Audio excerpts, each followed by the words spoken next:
नमस्कार, MK exam मंथन में आपका स्वागत है। मैं मनोज कुमार। आज हम लोग देखेंगे पर्यावरण एवं सामाजिक अध्ययन के अंतर्गत गंगा नदी तंत्र को। यह गंगा नदी जो है कहाँ से उद्गमित होती है, कहाँ से निकलती है और इसमें कौन कौन सी नदियाँ मिलकर गंगा तंत्र का निर्माण करती हैं, आइए समझते हैं। उससे पहले देख लेते हैं गंगा नदी के बारे में। भारत की सबसे लंबी नदी जो है गंगा नदी है। इसकी लंबाई 2525 किलोमीटर है। यह भारत बांग्लादेश में जो है प्रवाहित होती है। भारत बांग्लादेश में प्रवाहित होने के साथ यह जाके बंगाल की खाड़ी में जो है गिर जाती है और वहाँ पे सुंदरबन डेल्टा का निर्माण करती है। यह भारत के 5 राज्यों से प्रवाहित होती है, जिसमें सबसे पहले उत्तराखंड से यह निकलती है। उसके पश्चात उत्तर प्रदेश के मैदानी क्षेत्रों में पहुंचती है। फिर बिहार के पश्चात झारखंड के पश्चात पश्चिमी बंगाल या वेस्ट बंगाल में पहुंचती है और इसके पश्चात यह बंगाल की खाड़ी में जाके जो है अपने जल को प्रवाहित कर देती है। गंगा नदी को जो है सबसे स्वच्छ नदी कहा जाता है या सेल्फ प्योरीफाई रिवर कहा जाता है, क्योंकि इसका एक कारण है, क्योंकि इसमें जो है एक बैक्टीरियोफेज नाम का एक वायरस रहता है जो इसमें हानिकारक बैक्टीरिया को जो है ख़त्म कर देता है। यानी कि बैक्टीरियोफेज जो वायरस होता है वह इसमें उपस्थित विभिन्न तरह के जो बैक्टीरिया हैं उनको खा जाता है, जिसके कारण से यह गंगा नदी जो है हमेशा स्वच्छ रहती है। गंगा नदी को जो है 2008 में राष्ट्रीय नदी घोषित किया गया। साथ ही इसमें जो डॉल्फिन रहती है गंगा नदी में उसे भी जलीय जीव जो है घोषित किया गया, राष्ट्रीय जलीय जीव। तो इस तरीके से यह इसकी सामान्य जानकारी हुई। अब आइए समझते हैं गंगा नदी का उद्गम या उद्भव।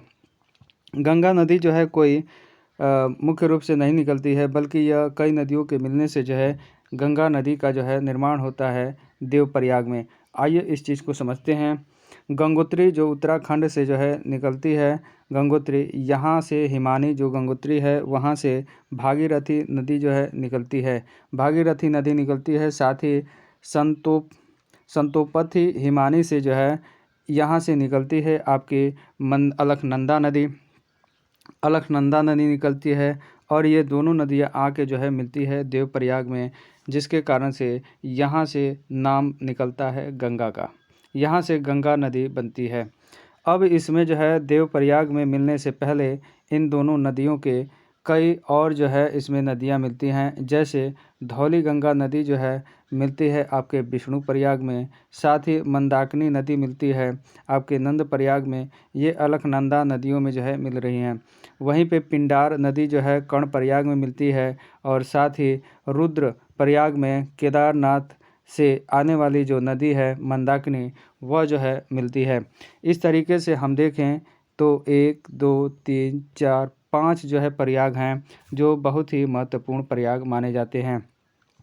यहाँ पे अलकनंदा और धौली गंगा के मिलने से विष्णु प्रयाग का निर्माण हो रहा है। विष्णु प्रयाग का निर्माण हो रहा है या विष्णु प्रयाग में मिलती हैं। दूसरे अलकनंदा और नंदाकिनी जहाँ पे मिलती है वहाँ पे नंद प्रयाग का निर्माण होता है और जहाँ पे पिंडारी नदी और अलकनंदा मिलती है वहाँ पे कर्ण प्रयाग कहा जाता है और जहाँ पे केदारनाथ में अलकनंदा से मिलती है उसे रुद्र प्रयाग कहते हैं और जहाँ पे गंगोत्री से आ रही भागीरथी और अलकनंदा नदी जब दोनों मिल जाती हैं तो इसे गंगा नदी कहते हैं।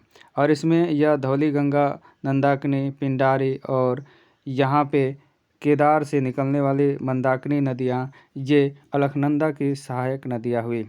तो इस तरीके से हम देखें तो गंगा नदी जो है अपने उद्गम स्थल से नहीं निकलती है, अर्थात मुख्य उद्गम स्थल गंगोत्री या संतोपथी से नहीं निकलती है, बल्कि देव प्रयाग में कई नदियों के मिलने से जो है गंगा नदी का निर्माण होता है। आइए पूरे एक डायग्राम के माध्यम से इसके तंत्र को देखते हैं। गंगा नदी के तंत्र को ध्यान से देखिएगा, एक ही वीडियो में पूरा समझ में आ जाएगा पूरा गंगा नदी तंत्र। आइए सबसे पहले बता देते हैं, यहाँ तक आपको बताया गया कि यहाँ पे जो है देवप्रयाग में आके गंगा का निर्माण होता है। गंगा यहाँ से चलती है और यह जो है यहाँ तक, यानी कि यहाँ तक यह हरिद्वार में आके यह मैदानी क्षेत्र में प्रवेश कर जाती है गंगा, और उसके पहले जो ये पहाड़ी क्षेत्र है इन पहाड़ी क्षेत्रों में यह प्रवाहित होती है।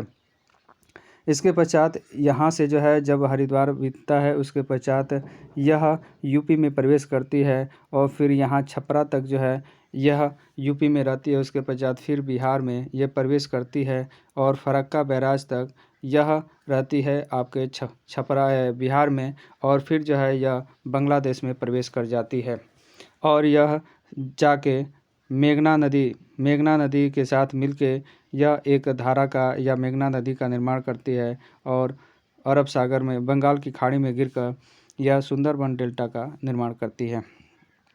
तो आइए समझते हैं अब इसे एक एक करके। यहाँ तक आपको बता दिया गया है देवप्रयाग तक, यानी कि गंगोत्री हिमानी से आपकी निकलती है भगीरथी नदी और संतोपथी हिमानी से आपका निकलता है अलकनंदा नदी। ये नदियाँ निकलती हैं और आके इसमें और सहायक इसकी नदियाँ हैं मंदाकिनी है, पिंडारी है, नंदाकिनी है, धौली गंगा, ये सभी मिलकर देवप्रयाग में मिलती हैं और आपका गंगा का निर्माण होता है। गंगा ये देवप्रयाग से आगे बढ़ती है तो हरिद्वार में यह मैदानी क्षेत्रों में प्रवेश करती है। उसके पश्चात यह उससे आगे बढ़ती है तो रामगंगा नदी जो है जो उत्तराखंड से प्रवाहित होती है निकलती है और यह आके कन्नौज यूपी के कन्नौज में आके मिलती है। उसके पश्चात यहाँ से हम देखते हैं यमुनोत्री से हमारी आती है यमुना नदी। यमुनोत्री हिमानी से जो है निकलती है और यह यमुना नदी आके आपके मिलती है प्रयागराज में। तो इस तरीके से यह गंगा नदी और यहाँ से यमुना नदी ये दोनों मिलती है और साथ ही माना जाता है सरस्वती नदी भी यहाँ पे मिलती है, लेकिन वह इस समय दिखाई नहीं देती है। लेकिन यह माना जाता है कि सरस्वती, गंगा, यमुना, सरस्वती इन तीनों के संगम को जो है प्रयागराज कहा जाता है। तो प्रयागराज में ये तीनों नदियाँ जो है मिलती है। उससे पहले देख लें यमुना में जो है इसके कई सहायक नदियां हैं, जिसमें चंबल नदी जो है या इंदौर यानी एमपी मध्य प्रदेश से निकल के चलती है और आके यमुना में मिलती है। वहीं बेतवा नदी जो विंध्य पर्वत एमपी से निकलती है और आके यमुना में मिलती है, इसकी सहायक नदियां हैं।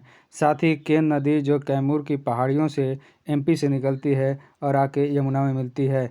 इस तरीके से इसकी कई सहायक नदियां जो है मिलकर प्रयागराज में आके यमुना जो है मिलती है। एक चीज़ और बता दें यहाँ पे, यह गंगा नदी की सबसे बड़ी सहायक नदी है यमुना नदी। इस तरीके से यह समझ में आया होगा। अब आइए आगे देखते हैं कि ऊपर से इसके मिलने वाली कौन कौन सी नदियाँ हैं। इसमें हम देखते हैं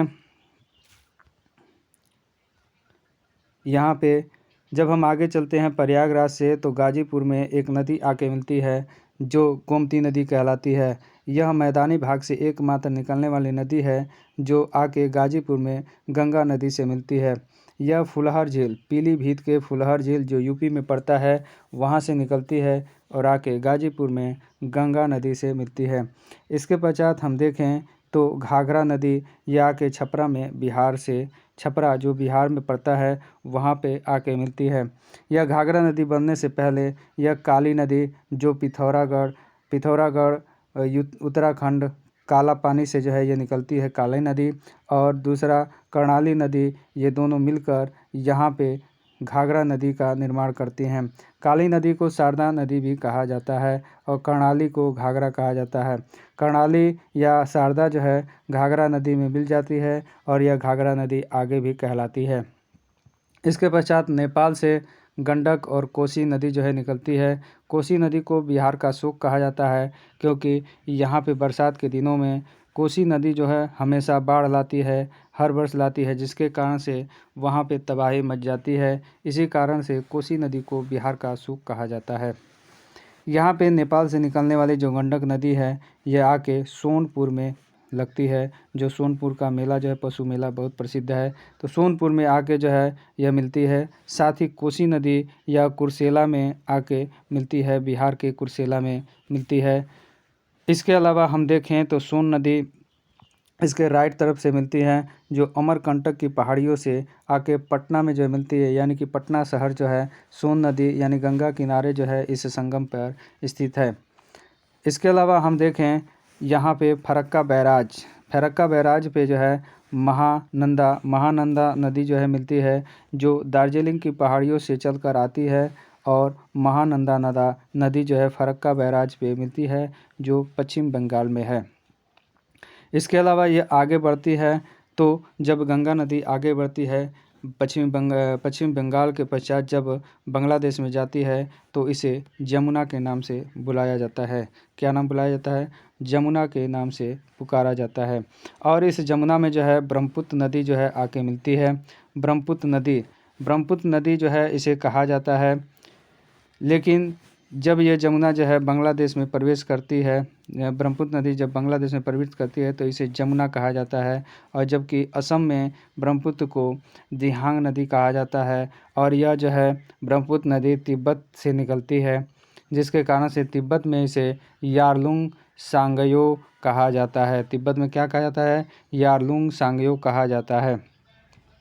इसके अलावा यह आगे बढ़ती है जमुना नदी, और यहाँ पे गंगा की एक धारा आगे बढ़ती है। इसमें जो है फिर मेघना नदी जो है मिलती है, और इसके पश्चात ये धाराएं मिलकर मेघना नदी का जो है निर्माण करती हैं, और यह बंगाल की खाड़ी में जो है गिर जाती है, जहाँ पे सुंदरबन डेल्टा का निर्माण करती हैं, जो विश्व का सबसे बड़ा डेल्टा उपजाऊ डेल्टा है।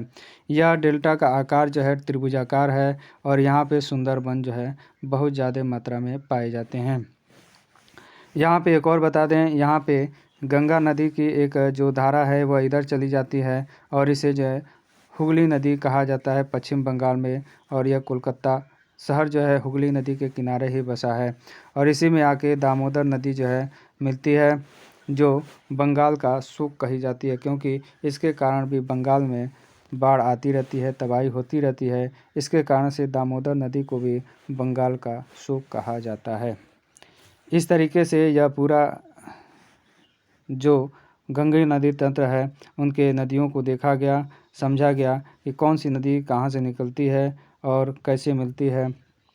एक बार और बता दें, यानी कि गंगा नदी जो है कोई एक नदी नहीं है, बल्कि यह आके देवप्रयाग में कई नदियों के मिलने से गंगा नदी का निर्माण होता है। गंगोत्री के हिमानी से भागीरथी निकलती है, और संतोपथी से जो है निकलती है आपकी अलकनंदा नदी। अलकनंदा नदी में जो है कई नदियाँ मिलती है। धौली गंगा जो विष्णुप्रयाग में, नंदाकिनी नंदप्रयाग में, पिंडारी कर्णप्रयाग में, और केदारनाथ से निकलने वाली मंदाकिनी नदी रुद्रप्रयाग में मिलती हैं। और ये सभी मिलके जो है आपका अलकनंदा नदी चली आती है, और देवप्रयाग में बनती है गंगा नदी भगीरथी और अलकनंदा के निर्माण से।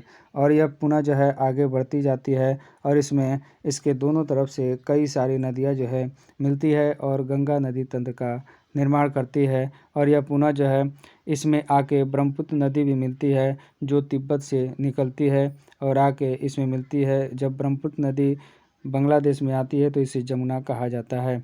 फिर इस नदी धारा में एक मेघना नदी मिलती है, जिसके कारण से इस नदी का नाम मेघना हो जाता है। और जबकि गंगा नदी जब बांग्लादेश में प्रवेश करती है तो उसका नाम पद्मा कहा जाता है। और इसी से जो है एक शाखा निकलती है गंगा नदी से, जिसे हुगली कहा जाता है। और हुगली जो है कोलकाता नदी के किनारे, कोलकाता नदी जो हुगली जो है कोलकाता जो है हुगली नदी के किनारे बसा हुआ है। उम्मीद है यह समझ में आया होगा। तो इसी के साथ मेरा वीडियो समाप्त होता है, और अब जो है हम इसके बाद से पढ़ेंगे अगला नदी तंत्र, जो है आपका सिंधु नदी तंत्र। तो मेरे वीडियो को देखने के लिए बहुत बहुत धन्यवाद। मेरे वीडियो को लाइक कर दीजिए, शेयर कर दीजिए, और मेरे चैनल को सब्सक्राइब कर दीजिए। नमस्कार।